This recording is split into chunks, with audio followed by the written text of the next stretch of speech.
All right. Hello, everyone. This is Tripp, and returning to the podcast is someone every time we're together I know is cooler than me, Barry Taylor. And we're I don't know. I think your cool factor raises every time we talk. what exactly? How have I achieved that? Well, probably by talking to me, but Okay. No. I don't know. Well, your glasses are hipper than they were before. Well, one of the things that happens with small children that use you as a jungle gym is they occasionally break them, and once they do, you then decide, well, I guess I should spend money to get new glasses. This is it. And that all fashion advice outside of baggy jeans with cargo pockets really came from you. Well, so now for those that aren't going back immediately to listen to the other 20 hours of us recorded on the internet talking, one of the questions that I've actually been thinking about a lot recently is because I've been editing large amounts of these interviews for the story of the emerging church movement, and in processing that history is a shift that took place in a lot of the kind of Western conversation around church, culture, theology, kind of between 2018 and 2016. There is this kind of increasing awareness that the concept of religion that people thought they were kind of updating, reorienting, morphing, wasn't finding traction in the historic religious institutions where they would change, and wasn't landing in the way you would hope if you were the one pioneering it, right, in the kind of non-religious cultural space.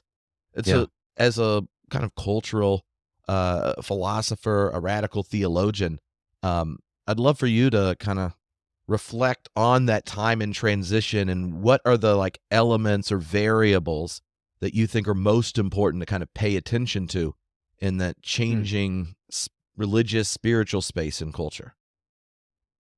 Well, firstly, I think that lack of traction predates the awareness by at least a decade. I think it took a while for people to sort of get beyond what they believed they were accomplishing to see that what actually they were trying to do wasn't really working and probably wasn't going to work.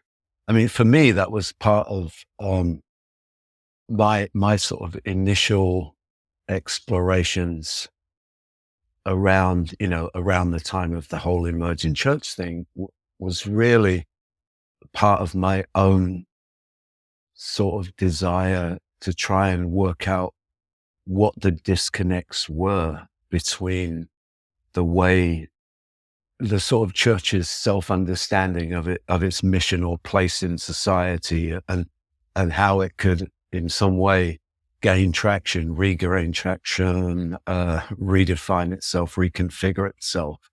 And I think the problem was that, and the problem remains, is that generally the shift is, I think it's two things. One, it's a change, a slight change of form, and a broader social inclusion, but a fairly weak theological support for that social inclusion. So, it's like people want to be more inclusive or more expansive in who they truly accept into the community, if you like. So for a lot of people, that meant embracing, people with alternate sexual orientation and stuff like that. But it seldom resulted in serious theological rethink. It was usually an adjustment on a spectrum, but maintaining essentially largely, I think, arguably fairly static traditional conceptions about God and about religion in general, whether that was, conservative or liberal. And consequently, I think the gap sort of grew, because I think in the culture, um, the, I mean, it's very interesting. And I said this I said this or observed this years ago when I first sort of realized that a lot of my non-churchy friends who were declared by the church to be, fully secular or not spiritual and stuff like that, were actually very interested in something, but how it was framed within Christianity was not the something that they were seeking. Do you know what I mean? Mm-hmm. So I and I think it really does extend to very significant things like, or such as conceptions of the nature of the divine, God, and those kind of conversations. I think it's that big of an issue, and consequently, that's why the traction hasn't taken, because really, there's been a little bit that for a lot of people there was futzing around that area, so a shift towards a more, away from a kind of, I don't know, Calvinistic, these are the 5 characteristics of God kind of thing, to a more ethereal, probably mystical end of things. But still, at the end of the day, largely a conception of this omnipotent, omnipresent, omniscient being with agency in the world. And I think therein lies the problem for a lot of people. That was a short answer, wasn't it? No. There are so many things there to pick up. One of them, I wonder what role you think the conflict from those trying to kind of explore creatively beyond the boundaries of their inherited faith, the kind of conflict they have with their kind of natal traditions, if that's one of the elements. Because, this was something I remember me and you and Phyllis Tickle having a fun conversation about when we had to, oddly enough, if this isn't revealing, walk a whole 30 yards off campus at Fuller to go in the UCC church so that we could have beer that I made for her on her last book tour for us to talk. And y'all had this real fun conversation that, we were editing a few clips out of different stuff for the podcast. And in it, she had previously answered a question around, she goes, well, there are the big questions for emergence, like authority, the human being, and sex and gender was connected to it. And also, like, how is God up to anything? Atonement question.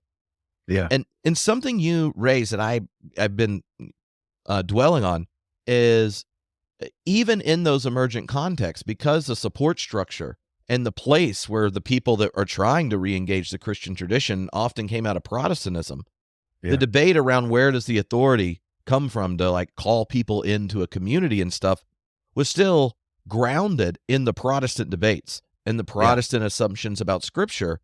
And that gap you were talking about that grew as more and more people are kind of culturally would culturally have to commute to have an exegetical conversation and pick up the nuance. They just feel inherently alienated from the tradition, as opposed to, say, like late 90s, early 2000s, especially in more religious contexts. You're like, oh, we argue about the text like rabbis. Oh, God's not an asshole. Yeah. Yeah. I do think that, and therein lies the challenge with this sort of structure of institutional Christianity, is the model itself that dominates is a model that was formed in a particular time, that addressed life in a certain way. And it became sort of dogmatized itself and crystallized into a particular way of understanding. And you see this even in things like, Anglican churches and stuff like that. the whole notion of a parish church is that the parish church was your church. It wasn't a question of, oh, I like the preacher there, or I don't like the preacher there, or that's where you went. And if you moved, you sort of had to send a letter, and let everybody know that you were shifting. And it was usually because you were moving out of the neighborhood, and naturally then you'd move to another parish. But that kind of went the way of many things, even in the 60s when preference and choice began to dominate the cultural landscape.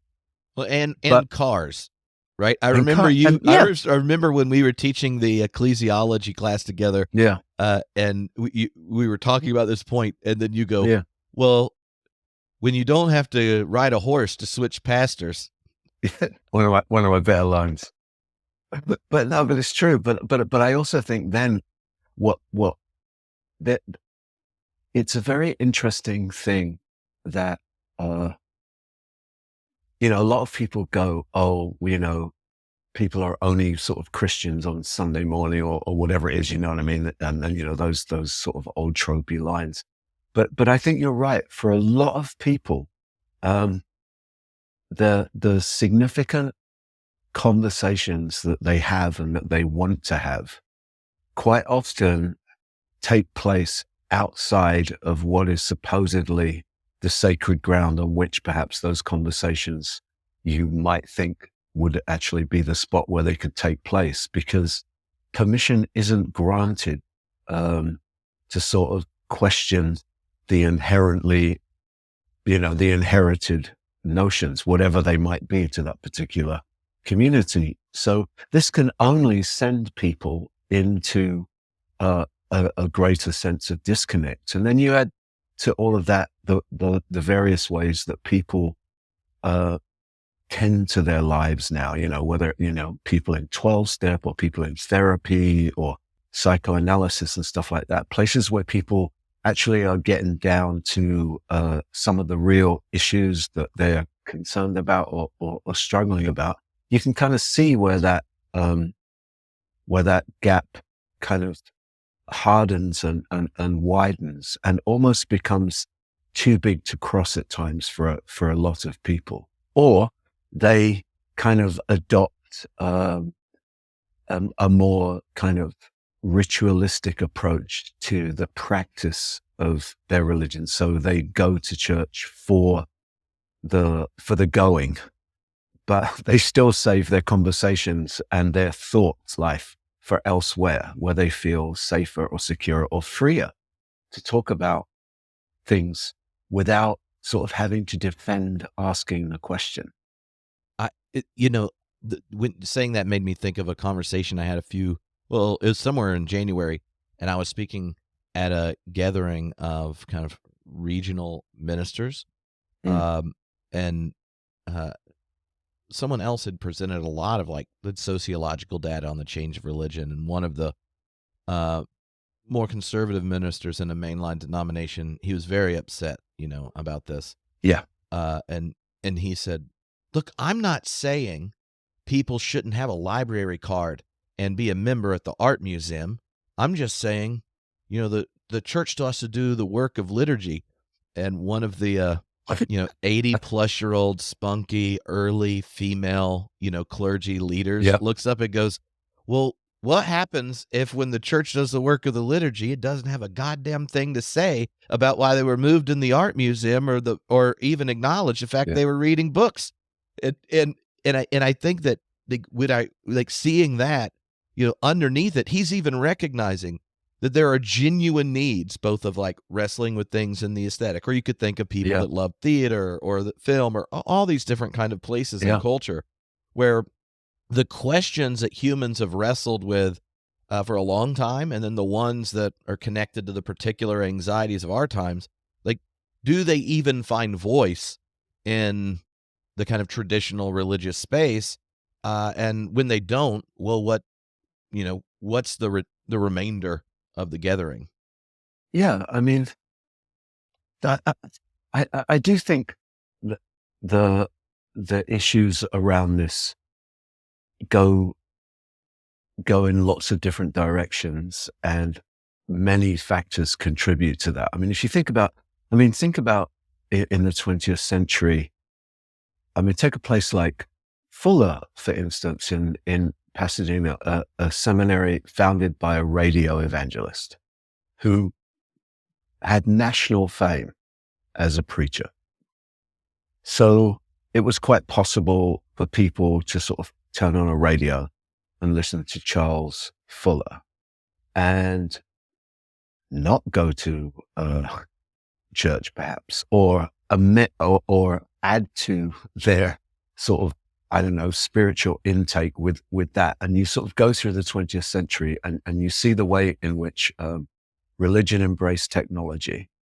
And as it embraced technology, a kind of dispersal of the community was actually facilitated by those technologies, because they allowed people to experience things that before they'd only been able to experience within a particular room or a particular space. And quite often, the people who were on those early sort of broadcast mechanisms sometimes had, if not better, sometimes more resonantly popular things to say.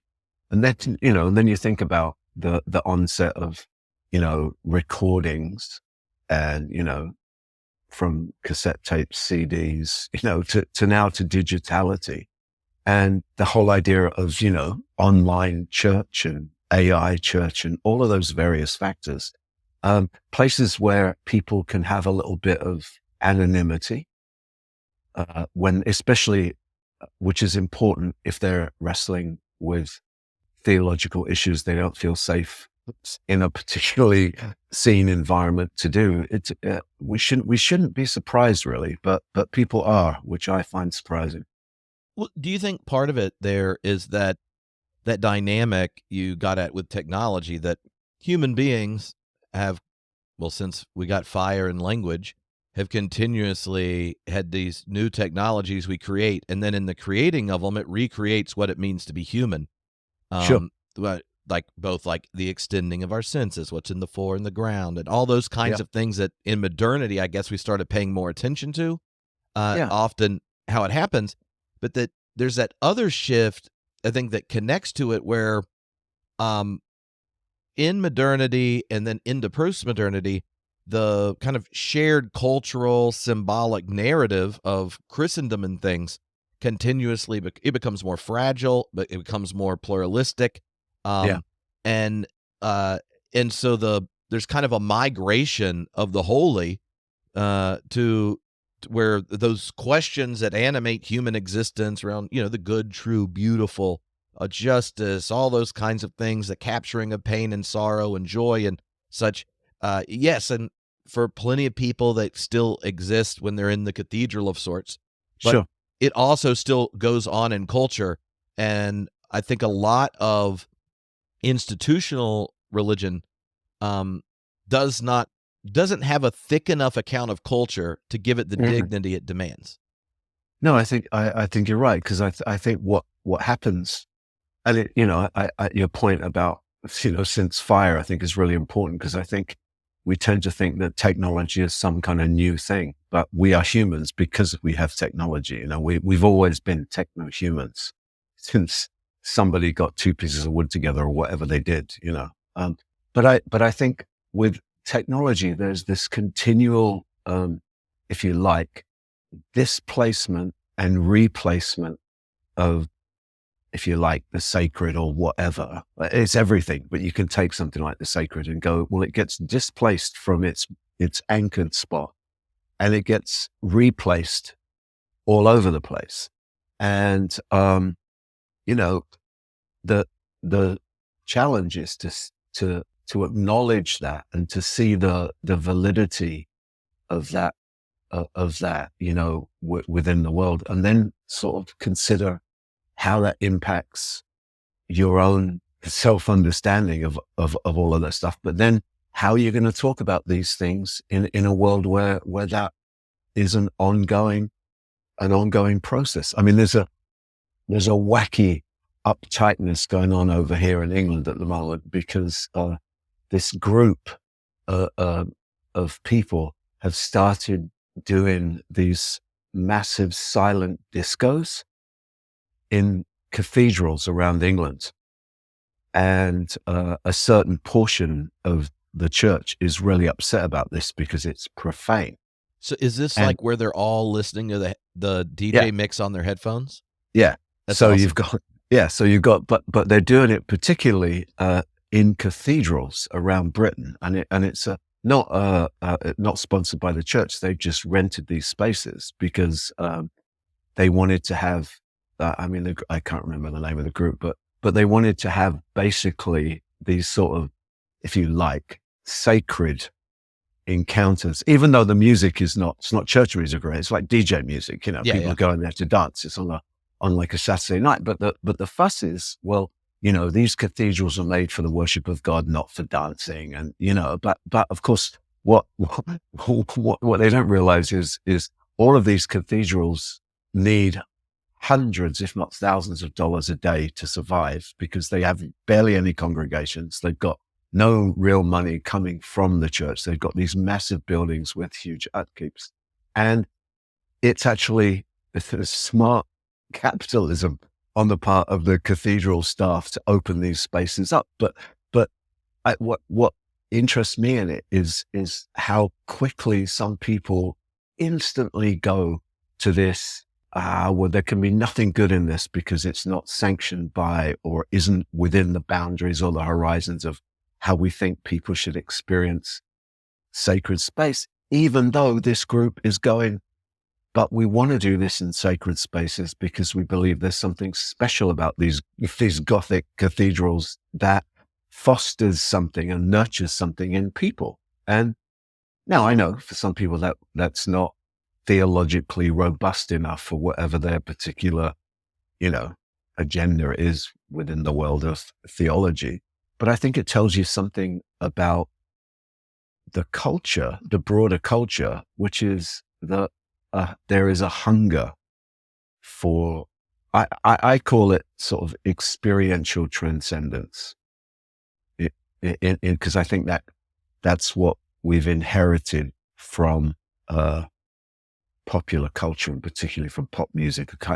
I think the line between the transcendent and the transgressive it is a part of the dialogue of pop music, and I think the experiential component is the way that if you go to a concert or something, you experience these euphoric moments, where the hair on your arm stands up, or you feel transported, or whatever. It's not to the transcendent, but it's a sort of transcendent human experience. And I think that's actually one of the dominant sort of experiences that we have in the 21st century as human beings, which is an experience of the transcendent that is outside the boundaries of religious agency or control. One of the the idea of doing a silent disco in a church just sounds quite awesome. And Yeah, it does really, doesn't it? like, I kind of think it would be fun if you were at if you were hosting an event that has people with bad religious trauma, and certain parts of things would be negative for them. What if Yeah. like you have the option of either dancing around the room to your silent disco, to your EDM, possibly full of the spirit and or other chemical invitations, and the other half are like doing contemplative prayer or some shit. Where because they could want, it's like, well, how do you host this? And then when people's experience the language of the tradition one way, like maybe it's just being in this space while other people are praying prayers and you're dancing. And for the others, it's like, here's how they can actually join our prayers, because if we start using the language and symbols of our tradition, how they've experienced is so bad. And Yeah. I feel like there's a youth minister somewhere in England ready to do a lock-in, and it would, and they're bound to get promotion out of this. Yeah. Plus, there's that whole bit where what was his name? Robin Dunbar, that ran this project at Oxford, is a anthropologist of religion. Well, he's an anthropologist. Did a big religion project the last 6 years. In the book that came out kind of out of it, one of the things he emphasizes is the human beings prior to having language, which language kind of first emerges to help explain transcendent religious experiences, you have kind of trance-like musical rhythmic encounters. The Yeah. religion before you could ever have words was that. Mm. And it's fascinating when you look at the kind of all the different ways, different technologies of culture we invent that get reused and picked up or closed off in the story of religion. Part of Protestant West is really closing off all these spiritual technologies that have been a part of human beings' ongoing lives for millions of years. Yeah. I mean, it's if it's a bit like in some ways like the co-opting of or the appropriation of popular music into the life of the church, in the sort of 60s Jesus culture and stuff, psychedelic music, incidentally, which is another conversation that's worth having. But that kind of has dominated the landscape and been a source of great tension and debate. But really, I think for a lot of people, and it's interesting that the singing happens before the talking, and the talking is regarded as the most important thing. But I think for a lot of people, if nobody talked, they'd be quite happy just singing the whole time. Whereas if everybody was talking the whole time, they'd be, oh, Jesus, let this be over. Where's the donuts? Yeah. So when could you kind of tell the story with these kind of questions in mind about the emergence of pop culture? Because one of the naming like the 60s there, that's where you start to see these giant shifts in Western religion. Yeah. But underneath it involves like these cultural and technological shifts where you got the change of adolescence, the nature of Yeah. adulthood, the shaping of the Yeah. family and success and career. Like if you and where you get to the point, right, that more of culture is the place the depth questions that have a depth to them get explored than religion. What role do you think that kind of the emergence of pop culture plays in helping us understand the kind of migration of the sacred questions to culture? Yeah. Well, I I think after like, going back to that sort of notion of, displacement and replacement in the 20th century is fascinating on so many fronts. But, in the early decade after the Second World War, you had this really strong, particularly in America, because America, while involved in the war, was not affected physically and geographically by the war like Europe was. So Europe was, trashed and had to go through a process of rebuilding. America was pretty flush and went through a process of expansion quite quickly. You know what I mean? But in that first decade of the war, there was very much a sort of, right, let's get back to the American way of life, and just keep going. And you start to see a kind of resistance to that builds, and I mean, this is a very brief generic encapsulation, but you start to see the emergence of resistance to a return to what was, and a hunger for something else and something different, which is attended by, as you said, changes in family structure. I mean, again, a lot of it from the war. You know what I mean? Phyllis always used to talk about, the women that worked in the factories during the war, and then their children, their daughters were the first ones that went to college, and all those kind of things. And then you get the emergence of the kind of youth culture and counterculture, and particularly in that period of time, music culture that really takes on a kind of trumpet sound, a call to a different world, and it leads to a whole lot of other things that are also going on, the civil rights movement the emergence of, feminism and things like that, and free love, and all of those kind of experimental things that emerge in the post-war years. And then towards the end of the 60s, that begins to have, and what's interesting about that is that in the middle of all of that, while young people are rejecting institutions of all kinds and authority and tradition of all kinds, and seeking new things, the one thing that actually doesn't go away is an interest in spirituality, but it's displaced, and it goes in many different directions, not the least of which is more fully towards the East.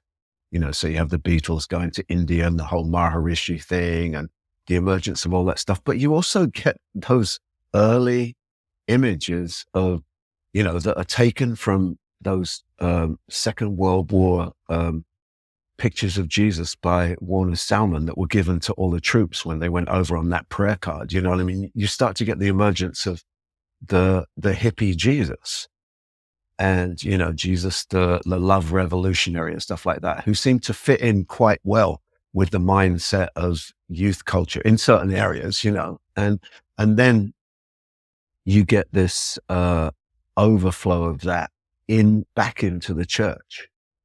And you start to see the church, if you like, put it, it's a terrible way to put it, but the church going pop. And rather than being against, I mean, again, I think it probably is still against culture in a lot of spaces, in a lot of ways, but in some ways it opens itself up to difference, at least aesthetic difference. I don't think theological difference. And I think the problem with the Jesus movement is that it got wrapped up very quickly with sort of conservative theological ideas, because the sort of hippies came in through the front door, but they were imparted with ideas. But anyway, I don't know if I'm answering your question or just waffling. Well, no, because the thing that that I hear you describing there, that was what I was going for, really, is how, like, the post World War II world shifts so many of our cultural, familial, economic relations. It's all, not only is it free love, it's also the advent of birth control, voting rights for all these kinds of individuals, right? So these institutions that really kind of, after things settled down, post kind of the Protestant compromise to avoid continuous war, start exploding. Both the economic institutions, the notion of the nation states and how we're going to relate, and our economic assumptions, and then religious identity and things was already in flux in a unique way in America. And after World War II, when so many of the denominations ceased having, right, the German services or French services, but they all were moving towards having English services and reorienting around your tradition's theological beliefs rather than cultural markers, right? You can see how that the birth of pop culture and the birth of American expressions of these traditions shape what's being inherited. Yeah. You also have, at the same time, developments within the church. So you have things like, John Robinson's book, Honest to God, which begins to raise questions. You've got Altizer and that group of people that begin to talk about the death of God. Interestingly, within the church, aimed at transforming the church. So, Altizer teaching as a faithful Presbyterian in his Bible school class, death of God theology, not some aberrant academic notion, but actually a desire to sort of address. So you get the sort of emergence of a new kind of liberal Christianity. You've got the sort of Jesus culture kind of capitalization of the kind of moody Billy Graham evangelicalism stream. You've got the nurturing or the beginnings of conversations about, you know, the death of God. And all of those theologies really are after the death of a particular understanding of the nature of the world that begin to reframe and reshape the landscape. And with really, the church has essentially had problems since then, because that's, for me, I think, when the traction, the wheels began to spin a little bit in the dirt. But there was enough energy, at least until the 90s, to kind of keep things going for a while. And I think it's like when you come towards, you know, you start to hurtle towards the end of the 20th century and then in the 21st century, and communication technologies accelerate and life accelerates on any number of levels, and we become increasingly more interconnected globally through digitality, that this traction wheel just keeps spinning until it's reached a point now where, well, I don't know what the point is now. It's many points, but, you know, a lot of them pointless. It's spinning so fast, like the rotor in which it spins is just like heated up and probably warping and all sorts of things. You're like, it's actually supposed to touch the ground at some point, and find some traction. Yeah, and of course, you know, it does find.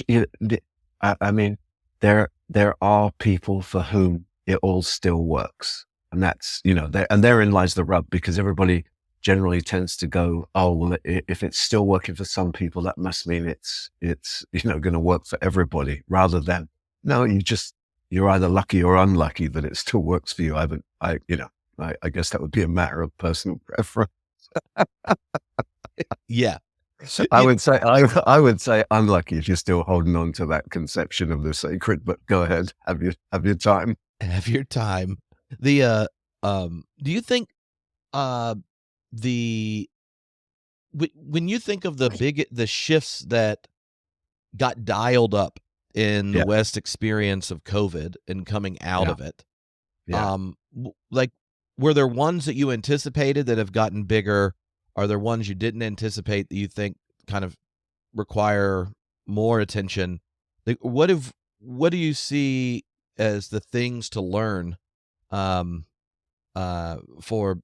kind of the movement of culture, spirit, or whatnot, coming out of COVID and the attempts to reorient existence? Well, I don't know. This is a really interesting question. I'll name a couple of things that I think are very apparent and very obvious and very key. One is the heightened awareness of anxiety that I think was exacerbated by the sudden stillness and abrupt abbreviation of life during COVID. I think the anxiety that was essentially numbed by consumer capitalism and the sort of 21st century life that never stopped, that allowed people to sort of not freak out. When people were placed in, you know, isolation and or were isolated, I think it became very clear what incredibly deep psychic issues attend most people in the 21st century, you know, on a whole spectrum of levels. And you mean for the, like, I'm just making sure I understand it, then you can go to the next one. But like, when, for those that weren't essential workers of sorts, there was a forced slowdown and all that, and then all of a sudden you're supposed to turn it back on. The kind of constant acceleration of speed, acquisition, growth, all the elements are kind of, you know, what our economically shaped culture demands. Yeah. It's like, once you took a deep breath and then you're supposed to get back on, it's like, why do I want to go get back in the kiddie pool and start running in circles again? Yeah. Was it a choice? And now I feel like I have to do it and I'm being forced back in it. And so there's this And anxiety. also, yeah, and also along with that, an awareness that our, if you like, our broad way of life generates a level of, I mean, you know, A, I'm English, uh, but B, I think we have sort of existential lack and anxiety at the core of our being, and we do many things in life to try and compensate for that, and fill it up with all kinds of things, and I think for a lot of people there, that stopping kind of allowed that to sort of rise up in ways that were a little bit overwhelming. And if you think about it, while I'm going to be generous and say that governments did the best that they could uh, to handle a very complex situation, it occurred to me even at the time that every time everybody went on the television, which they did here every day to give you the reports on, the number of deaths and, this and that and the other. No one ever really fully addressed the emotional impact of this. And even now they talk about the emotional impact of COVID upon kids and stuff like that. But they go, oh, it's terrible. And you know what I mean? And it's terrible. There's very little in the way of like actually addressing it. And so I think that one of the sort of areas where there's a real lack of traction is between the sort of proclamations of Christian ideology that paper over existential anxiety with the promise of certitude and the infinite, rather than addressing the core ache and anxiety of what life has wrought upon us. You know what I mean? Yeah. Yeah, the that makes me think of, um, it in The Courage to Be, in Tillich's Courage to Be, where he Hmm. talks about, uh, like, Protestantism failing to seize the radical insight of Protestantism, Yeah. and that's how you end up, with, after World War II, running around addressing a medieval anxiety. Yeah. When what happens when you're addressing the kind of anxiety of guilt and, like moral failure, Yeah. if the only way you can explain it begins by convincing them there's a God Yeah. that's loving and holy, but so holy, obviously you're responsible for everything and it's somehow connected to Adam and Eve, but also Yeah. you deserve judgment and you should be scared and shit. Yeah. And now that I'm going to convince you of all your status as a sinner, I can finally get around to using the Yeah. symbol of God in some positive way. And Yeah. he's like, "You're missing the time." Like the anxiety coming out of World War II that he names, that I think then made sense for his peers, Sure. Yeah. right? Like Yeah. kind of like European, lots of art and secular culture and philosophers and that kind of thing, was an anxiety around meaninglessness. Yeah. Uh, and I think that the percentage of people in the West whose engagement religiously is as vapid as those that he was talking to then has Yeah. grown. Oh, And absolutely. yeah, Yeah. I mean, you only have to extrapolate from there and, just add the rest of the 20th century and what's happened in the last 24 years to yeah, all of that. And we're still dealing with medieval anxiety. Only now we're turning into feudal societies already. So now we've decided the remedy is to, get the ruling class back and have everybody become serfs and it'll all be okay. And then medieval anxiety will fit nicely. Seems to be the plan. Oh, when the straight-faced, I was not upset when I said this out loud on a microphone Davos meeting of, well, eventually we'll get to the point that no one really owns things. Yeah. I you're like, um, Yeah. Yeah. well, we tried Yeah. that, Yeah. We but tried that, pal. Yeah. somehow I didn't- somehow yeah. people with their private islands are not the ones I want making those suggestions, Barry. Yeah, exactly. And their little secret hideaways in New Zealand. Do you think that the Oh, what and if then I'll tell you my second point in a second, but Oh, yeah, I still want to forget that because I think the other one's good too. But go ahead. oh no. Well, then go ahead and go to the second one. Well, no, it's a tangent. So say what you're going to say.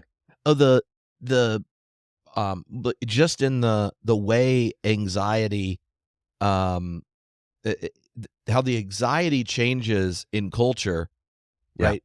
Underneath that, should someone want to steward the symbolic inheritance of a tradition, right? Then it would mean actually taking seriously what's happening in culture to see the way questions are being raised Yeah. and Yeah. understanding what's going on. And I think that there's a oftentimes I experience a level of resistance among the very people who are anxious their tradition's not working Yeah. to learning to listen well to what kind of questions, challenges, and fears people have. And Yeah. I think that, like, when institutions select for the people most fearful of listening well, Yeah. then that's how you get ones that are, like, increasingly distrusted, fragile, and, not compelling, Yeah. if you aren't fully on board in some deep way. No, it's true. And I think, that there are always, there's the two sorts of anxiety as well, isn't there? There's the sort of the general anxiety of being human that's common probably to everyone in some way or another. And then there are the particularities of everybody's individual sort of thrownness into the world and how that plays out and what that brings to us. You know what I mean? And how we address those things. And both those things have to be listened to, I think, and spoken to. And it's interesting that you use the word, the person anxious about their traditions, because that anxiety runs deep. Well, On top of existential anxiety, I've got my own, denominational anxiety yeah. or whatever it is, my non-denominational anxiety. Well, because until it, My deconstructionist anxiety oh, now. Got to get there. yeah, the one of the things that I found, even the way Tillich puts it back towards the church is, Mm. is he goes, if you're so concerned about your tradition or your denomination or whatever, then you've just never had the courage to be a self. Yeah. Because part of being a part of something, if for the one with faith or the courage to be in such, Yeah. is the courage to be a self and the courage to be a part of something.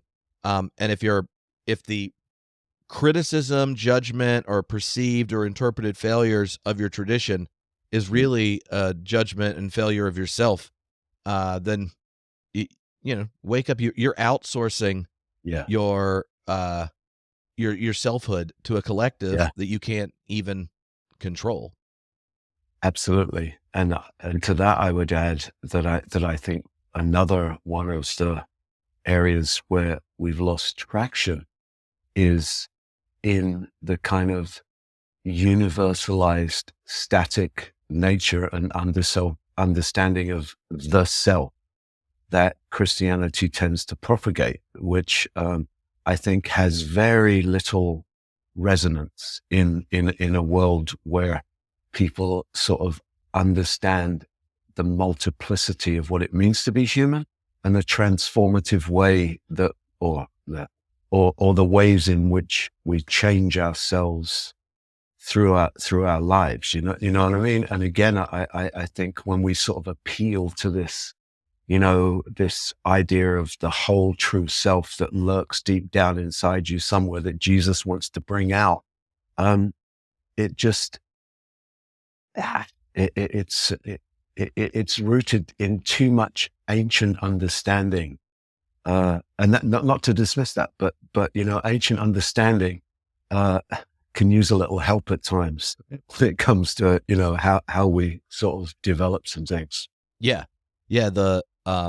One of the ways, in later in his life, that Tillich addressed that was shifting an understanding that he thought had substantialized the notion of the self, where there's some pure essence you're either living into, or like, oh, you're made Sure. in the image of God, and there's like a version of you or whatever. Yeah. Was to shift that the dignity of being made in the image of God is to be a part of a species that is addressed. That the human being is the one whose question of its own identity is something it gets to enact moment to moment, should it move beyond like the claims the collective, the social, the cultural make upon you.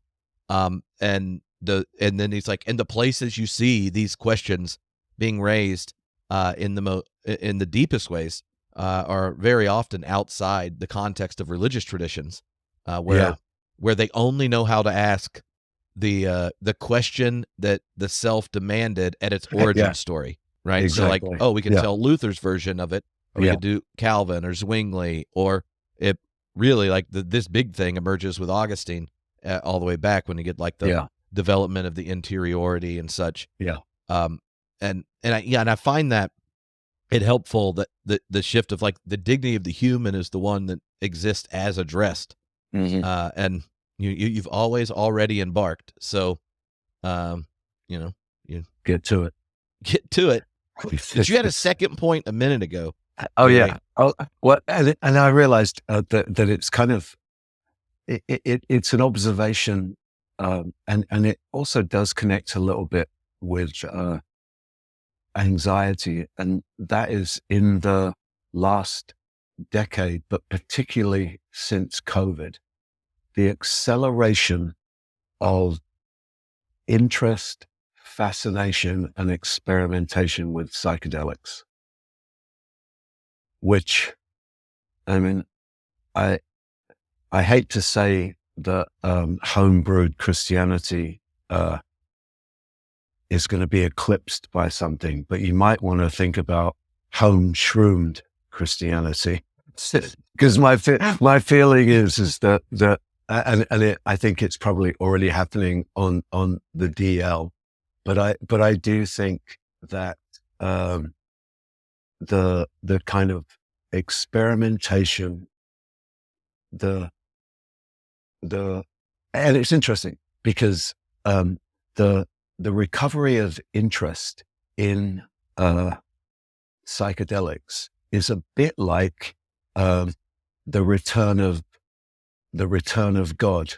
It's never a return to the same God. So, the God of microdosing and ayahuasca journeys and mushrooms is to address, yes, existential yearnings like the 60s, but principally to deal with anxiety and depression and the concerns of the immediacy of the emptiness of 21st century living. But I do think that also, in fact, it's really funny actually.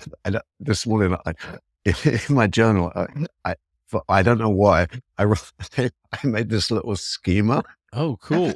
And it's the sort of history of psychedelic drugs. I don't know why it just occurred to me, but the way in which it sort of moved through the ages and where it's at now, in this kind of, I don't know, psychedelic renaissance or whatever, which I think tells you so much about what might be going on with, not, of course, never with everybody, but when something sort of breaks through the top layer of culture and breaks out into, newspaper articles and so on and so forth start to get, and, hospitals start to get, government position, permission to experiment with LSD or whatever. It tells you that it's addressing something that is felt to be not being addressed by what already exists. You know what I mean? So I think, psychedelics has a lot to do with a resistance to big pharma. And I think that in some ways is the post-COVID reaction is like, well, these, especially with mushrooms and things like that, the supposedly natural, psychedelics and things like that. But also there's no doubt, and I have a couple of friends who work with shamans, and one who sort of claims to be a shaman. You know what I mean? They take people on journeys and they do all this stuff. And there's also no doubt that there is this yearning also encapsulated that people are trying to address, and it reminds me that in one of the oh my God, Watch out. Barry frickin' Taylor. I don't even know. A seer. I don't even know what to say. A seer. But I just want to just comment that a pair of red glasses just busted into my universe in a kind of almost psychedelic manner. Barry was reflecting on the growth of psychedelics. Yeah, baby. All right. Well, listen. This is what I worked up for you. Because I thought I would want to introduce you properly. So here's what I came up with. This feels like a psychedelic moment, actually. A seer in the age of the secular, the minister of the mimetic, prophet to the postmodern, the reverend of rock. What have you two bogans been talking about? Obviously nothing of importance. Well, I just feel like we're going to cut that out and stick it at the beginning there, Barry. I don't want, I can't even have a voice that deep, let alone. That was mad. Was that planned? Well, I told him I was talking to you, and he said, "Hey, I might pop on at the end and surprise him." That was as far as it got. Wow. And I just said, "Okay." And then I got my Elton John. You certainly did. You're just a rocket man. I'm not the man I think I am at home. I'll tell you that. So, to finish the drugs. Finish the drugs? Because now people are probably thinking, am I on drugs? Because Bo all of a sudden showed up in the middle of this. I feel like I just had a little, ecstatic, euphoric invasion of the body snatchers. You make joking about, you might need to have home shroom Christianity. Like if downloads count, like when Merlin Sheldrake was on and Rupert Sheldrake, or when Sarah Lane Ritchie's talked about psychedelics and religion research and all that kind of stuff, the downloads and shares privately go up dramatically. In April, I'm doing a kind of process relational preaching conference in Denver. And there are multiple ministers going that are from states, where it's now legal, that are like, can you do a session or something on what you do as clergy to like give whatever like the appropriate advice is, kind of like how to do sex ed without purity culture, but for mushrooms. And then like any chance you could get someone there to host first timers. And I was like, whoa, I don't know about that last part, but so I don't know how that insurance policy works. Like I know what an insurance policy for day drinking in a church looks like, but a bunch of ministers first shrooming, I don't know. Don't know. Oh my God. What was I going to say? I remember it must have been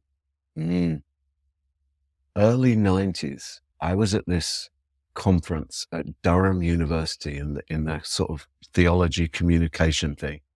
And there was a guy that I know there by the name of Rupert Till. Rupert Till was one of the people involved in the 9 o'clock service, which I think was probably the first inkling of truly experimental, sort of emergent, pre-alternative worship. And it all went tits up as things do, power, lust, control, all of that stuff. But Rupert Till's talk, because the interesting thing about the 9 o'clock service was that it sort of came to be at the height of rave culture in Britain. And it was called the 9 o'clock service because it was held at 9 o'clock on a Sunday night in the crypt of a church in Sheffield. And it was called a rave mass. And it's where Matthew Fox got his notion for the cosmic mass from. But Rupert gave a very volatile talk at that clergy theological conference about the role of drugs in theological discourse. And that was 30 years ago. So the conversation needs to be had. And it's worth remembering that the beginnings of Jesus culture Christianity and the forms of Christianity that most of us grew up with came directly out of the psychedelic end of pop culture. So the psychedelic thread is, and I'm not advocating, everybody dropping acid and tuning in and dropping out. I'm just saying that within this post-COVID renaissance of interest in altered consciousness, there are many points, I think, of pertinent theological discourse to be had about what is being sought, what is being addressed, and what is being chased after by people. And it might just be that there are some really interesting theological discussion points about the nature of one's relationship to oneself and to others and to the world that, I don't know. That was my little rap. Man. What would you two think about Jethro Tull and the 9 o'clock service being the name of a tribute band we've been thinking about putting together? Jethro Tull. Yeah, that's pretty good. Jethro Tull and the 9 o'clock service. You have to open and close every show with a Jethro Tull song? Is that the... Yeah. But someone's got to stand on one leg with a flute. We're going to have to get another... I caught it. Can you That's stand me. on one leg with a flute for 5 minutes, Bo? Or if it's later in the concert after the shrooms go in, it might be 13 minutes. Yeah, really. I mean, I could do a tree pose, so it's just a question of this bit. But it's amazing how quickly things descend into chaos. Do you I have a student in my theology and culture class that is writing a paper on Taylor Swift and the Eras tour. And there's been multiple versions of it, but now is looking at different narratives where people told it online of like getting the tickets, going to the show as pilgrimage. Yeah. But not that you have to talk about that, but I'm just interested in the kind of ubiquity of kind of post-COVID Taylor Swift experience, travel to, reliving in the film. Yeah, I mean, firstly, I would say that notion of the concert pilgrimage is nothing new, and it has a long history. I mean, Deadheads. Oh yeah, Deadheads in the '60s. I mean, there are still Deadheads going to Grateful Dead conference, and they don't tour anymore. I mean, the Deadheads sort of started, the outside concert parties and the socializing and the community and stuff like that. The Taylor Swift phenomenon is a fascinating one, because I think she's probably the social media manifestation of pop culture fame, and it comes with some very interesting and perhaps novel dynamics and characteristics to us, although at its core, it's still ultimately the kind of reverential, religious, ritualized, performative thing that happens within popular music and popular culture in a post-God world, where those impulses for those kind of experiences get laid on external things that have no apparent connection to a sense of the sacred and stuff like that. Personally, I think it's I've been thinking a lot. I was going to say I've been thinking a lot about Taylor Swift, but I actually haven't been thinking a lot about Taylor Swift at all. I mean, it's sort of beyond me on some levels, but because I don't resonate. But for all the Taylor haters out there, sorry. I'm not Taylor lovers, but I do think that there's a lot to look at in that stuff, like there is in all of these big things that occur within culture that have impact. The mediated, disseminated. This must be important, and it needs to be important to you. Stories that sort of get channeled through the various media stuff. Yeah. What she ought to do is Taylor Swift and radical theology. There you go. Oh. Well, is the now you're a part of a radical theology graduate program, and you want to Yeah. say a bit about that. Now, we've been talking about radical theology, but without saying radical theology the whole time. So Yeah. maybe you might want to say something if people don't know about it, but Yeah. kind of how the conversation we've been having is connected to what you're up to and where to find you. Yeah. I don't know what much needs to be said about radical theology. I mean, ultimately, theology after the death of God in various forms and iterations, and a largely non-orthodox, non-confessional view or views of theology and Christianity. But I put together a fully accredited master's in radical theology for a group called GCAS, the Global Center for Advanced Studies, which was started, Creston Davis, right? So Yeah. Creston started that about 10 or 12 years ago, and it spent much of the last probably 7 or 8 years really focused on continental philosophy and psychoanalysis. And so this program is kind of a theological degree that sort of looks at the intersections of theology, philosophy, and psychoanalysis in an attempt to grapple with the 21st century. But it's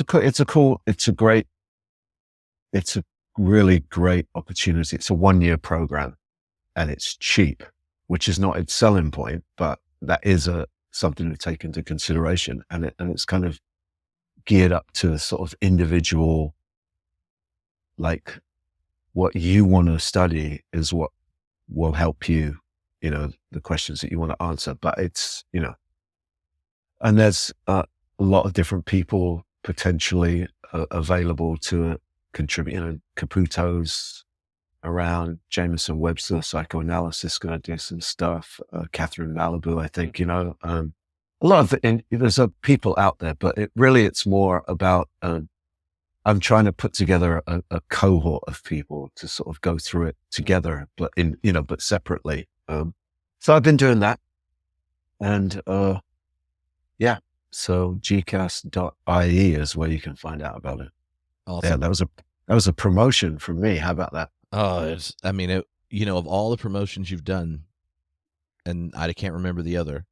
Yeah, exactly. That was the most. the best. That was the most. That was about Your as good hard as I. sell is really overwhelming. Yeah, well, you know how good I am at the hard sell. Well, all right. So I have one more question, Bo, and then you can ask something. Oh, I was going to say, when I think elevator speech, I think Barry Taylor. Is he on one leg with a pan flute?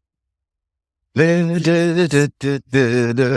what's your well, this one is purely selfish. We were when we were texting earlier, I joked about having a dream where we were tasked with putting on a film festival, and all my suggestions are things I watched with a teenage boy or Bluey, and you were very disturbed, and you listed off like, well, you haven't seen, what about this? What about this? And I'm like, I don't know. So when you think of, if I was going to as an adult, go watch a film, more recent ones, like, are there any that come to mind where, you're helping me curate those random times? I have 2 hours where I'm neither working nor parenting. Right now, I think you should go and see Poor Things, which is a film. And I won't pronounce the guy's name correctly. So, but he directed The Lobster and The Favorite, and this is his latest film. And essentially, it's kind of a sort of Frankenstein tale about a woman who, because of a set of circumstances, has no filter, no guilt, and no shame around her womanhood. It's a brilliant film, I think. And Killers of the Flower Moon, vastly underrated Scorsese film. And, I don't know. I haven't actually, since I've been here in Britain, I had a long spell where cinema was not doing it for me. Except when I was having arguments with Gareth Higgins about why I didn't like this movie or that movie and why I was wrong. Because Gareth. Oh, yeah. But he has strong film opinions. Yeah, and he's really good with film, so I appreciate his input. But I think people would probably just appreciate listening to it just because y'all have like cool different accents, and your inflection just has the like using the accent to make it just feel overwhelmingly confident, that then you're like, well, what's happening? They disagree. I don't know. Yeah. Well, we just disagree, and really, I just disagree to wind him up, because that's what you should do always. Just disagree so you can wind people up.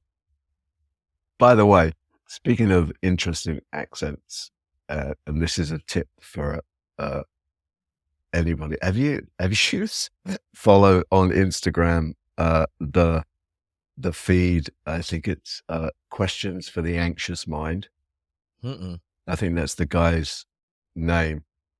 It's Meditations for the Anxious Mind. There's this Irish guy that kind of addresses contemporary issues in a rather brilliant way. And if you want to waste 5 minutes in the morning getting your head right, that would be great. And while I know you have like a very, very important, theological podcast, I trust that you do listen to the Blind Boy podcast. The Blind Boy? No. Oh my God. He's another Irish guy who is self-admittedly on the spectrum, autistic, I think, and was in a novelty Irish rap group in which he performed with a shopping bag over his head, and to this day continues to wear that said shopping bag. And his podcast is magical Irish storytelling. Do you hear the rustling of the bag the whole time? No, because it's sort of flattened to his head. It's like one of those plastic shopping bags. Oh, okay. It's brilliant. Yeah, it's kind of great with the eyes cut out. It's fantastic. Oh no, you will dig it. It's like, it just takes you away on the wings of like made up stories. There, you're welcome. So there's 2 things to change your life. Forget all the theological shit. That was the most important thing. The 3 things: join my MA program, listen to Meditations for the Anxious Mind, and tune into the Blind Boy podcast. And of course, always listen to David Bowie and Nick Cave. And Taylor Swift, of course. And Taylor Swift, of course. Because I don't want any haters. All right, Bill, you get the last question, since you joined the psychedelic trip after you don't even know what we've talked about. So I don't. Yeah, but I'm coming in. Wearing those glasses, he can see backwards. I was going to say, I'm coming into this like the Blind Boy. Actually wanted to, Barry, the last time the 3 of us were together, in my recollection, was in Tripp's backyard. We were doing a show, and you were going to unveil the 10 albums of the year. Does this sound familiar at all? We've done this before. Well, I'm sure we've done it before, but I don't know. I don't remember what those 10 were. I know the Counting Crows weren't in there though. I remember one of them was. I just remember that was when you told me about Gary Clark Jr. I downloaded it that night. You're welcome. But thank you. Have you heard his new album? And have you heard his new album? No. Come on, boys. This is where I was going. Wait.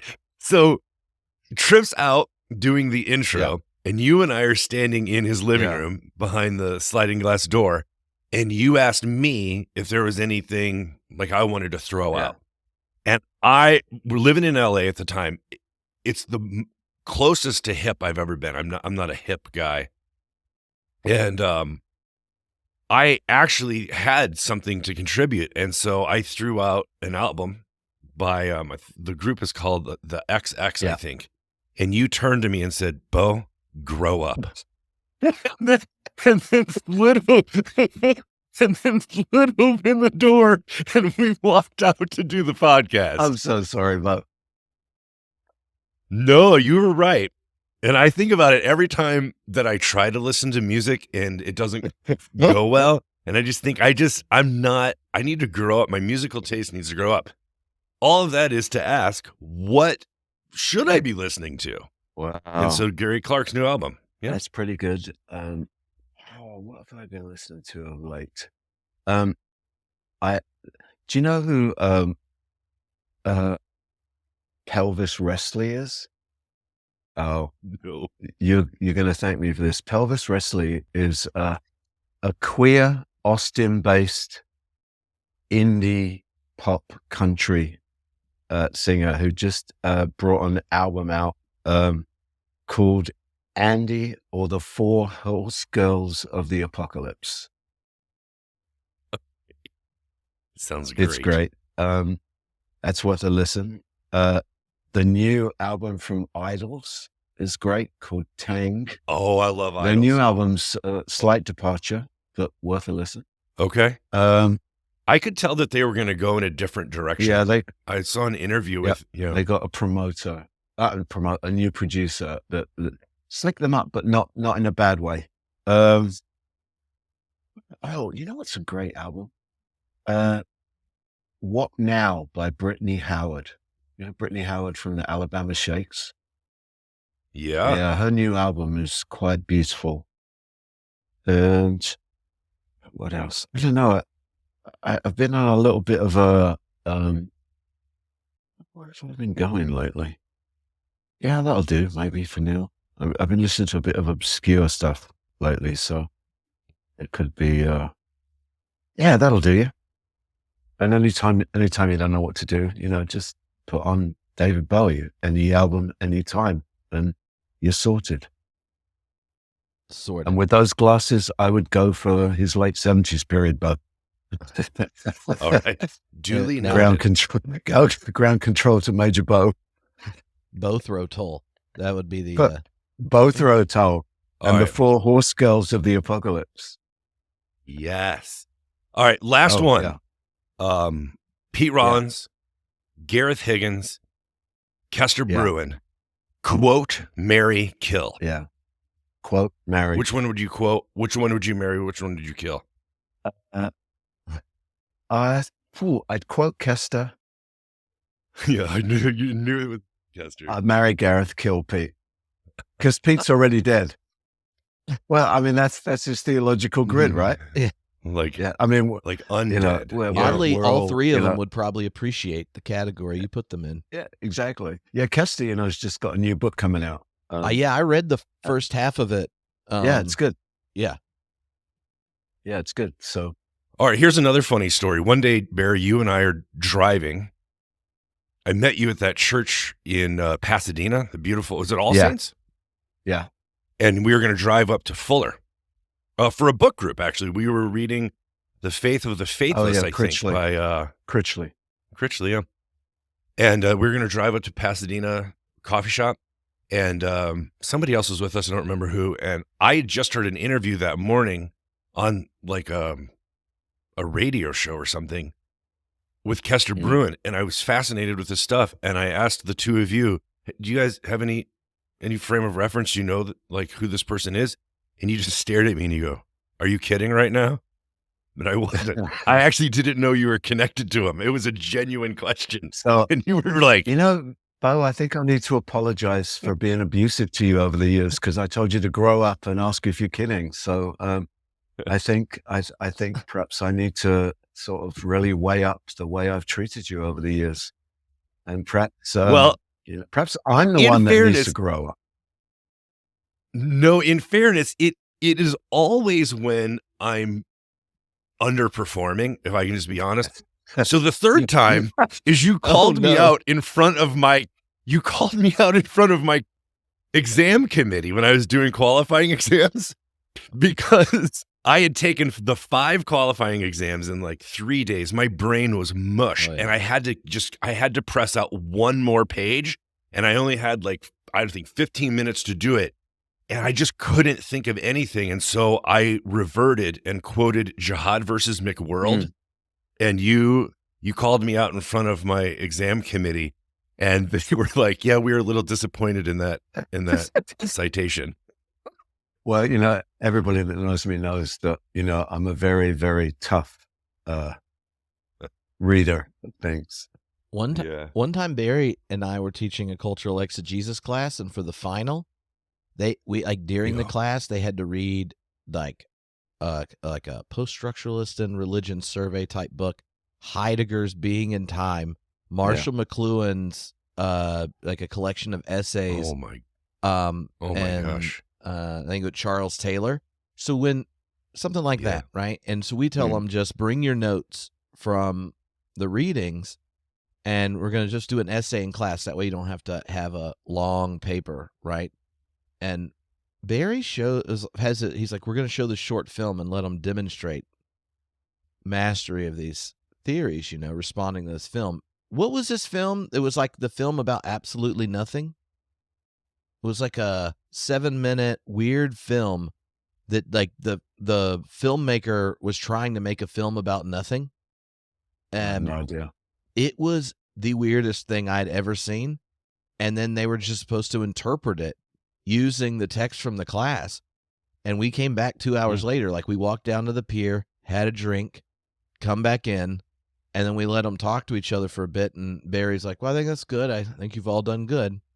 And they didn't realize till like we were done that it was a film about nothing, and we had no idea how all the stuff in the books was related to this film. But it forced them to like use the tools in this space. And he's like, well, since the filmmaker said it was about nothing, anything you found there would have been something. Would have been something. And the faces of the students, one of my favorite moments in the classroom. Nathan brings it up to me at least once a year. He's like, do you remember that time we sit there and I'm trying to think if I understand Heidegger or not? And then you and Barry come back clearly drinking and go. The film was about nothing. You may have been clearly drinking, but Well, you were clearly with me. Exactly. Guilty by association. That's the name of Tripp and I's tribute That's band. the tribute band for both wrote Toll. Like when all the original members aren't there, when the 4 Horsemen of the Apocalypse can't go on tour, then we tour as Guilty by Association. Yeah, there you go. Hey, thanks for letting me pop in here. This has been a real joy. It was such a pleasant surprise. And what if he wasn't wearing those glasses? Yeah, well, this is true. I mean, I don't know. It wouldn't be wouldn't be the same thrill, would it? No. I don't think it would. And just a purely aesthetic question. Are those your regular glasses? They're not irregular. Oh, I don't know.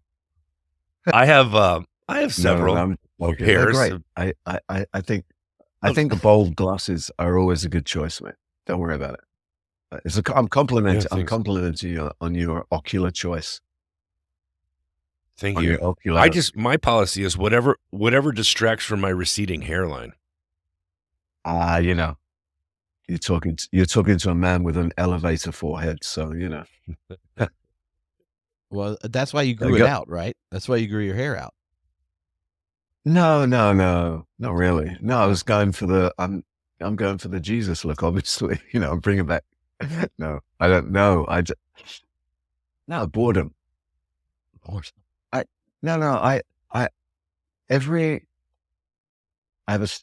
It's really weird. I'll tell you something really weird. So a while ago, somebody sent me a picture of me when I was about 17. And the day I got this picture on my phone, I was wearing a t-shirt denim overalls, and I had hair like this. And in this picture, when I was 19, I was wearing a t-shirt, denim overalls, and I had hair this long. And I'm like, fuck me. I just like went through, blue hair, purple hair, spiky hair, short hair, long hair, mullet, the whole deal. And now I'm back here. So maybe it's just, as I move ever closer to the end point, I don't know, whatever, it might change. The more things change, the more they stay the same. Apparently so. Apparently, and that was me thinking that I was being trendy. Well, this has been fun, Barry. It has been.